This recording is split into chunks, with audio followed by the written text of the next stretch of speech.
We're given f of x comma y equals the square root of the quantity 3x squared plus 5y squared. We want to find the partial derivative of f with respect to x at the point 1 comma 3. This would give us the slope of the tangent line on the surface at the point when x is 1 and y is 3 in the x direction. Let's take a look at this before we find this value. So here's the graph of the surface, and here's the point on the surface where the x-coordinate is 1 and the y-coordinate is 3. And this red line is a tangent line in the x direction. So notice as we go out along the positive x-axis, this line is going uphill, and therefore we expect the value of our partial derivative to be positive. So going back to our problem, let's first write f of x comma y using a rational exponent.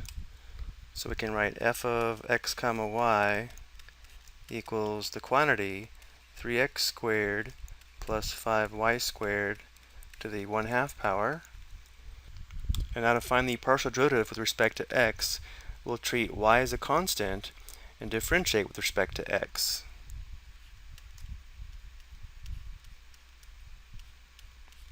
But notice how we'll have to apply the chain rule here, where the inner function would be 3x squared plus 5y squared.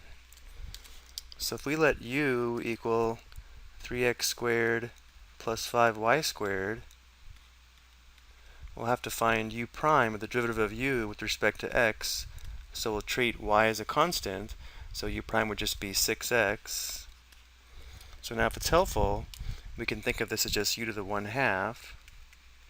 So to find the partial derivative with respect to x, we would multiply by 1/2, and then we'd have u to the power of 1/2 minus 1, which would be negative 1/2, but u is 3x squared plus 5y squared to the negative 1/2, and then times u prime, which we found as 6x. Let's go ahead and simplify this. 1/2 times 6x would be 3x.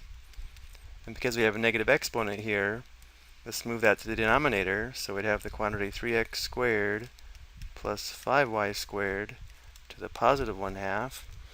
And now we could also write this using a square root. This is equivalent to 3x divided by the square root of 3x squared plus 5y squared. Now for the last step, we need to evaluate this at the point 1 comma 3, which again is going to be the slope of that tangent line that we saw at the beginning.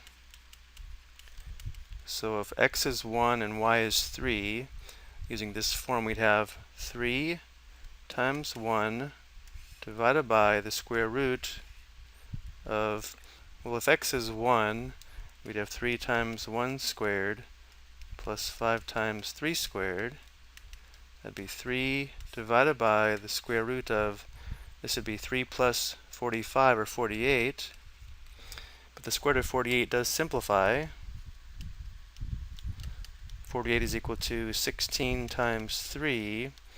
The square root of 16 is 4. So this will be 4 square root 3. So this simplifies to 3 divided by 4 square root 3, which again is the slope of the tangent line on the surface at the point 1 comma 3. And for our homework, we should use the exact value as we see here, but let's also get our decimal approximation. To save some time, I've already done this. It's approximately 0.433. So going back to our 3D graph for a moment,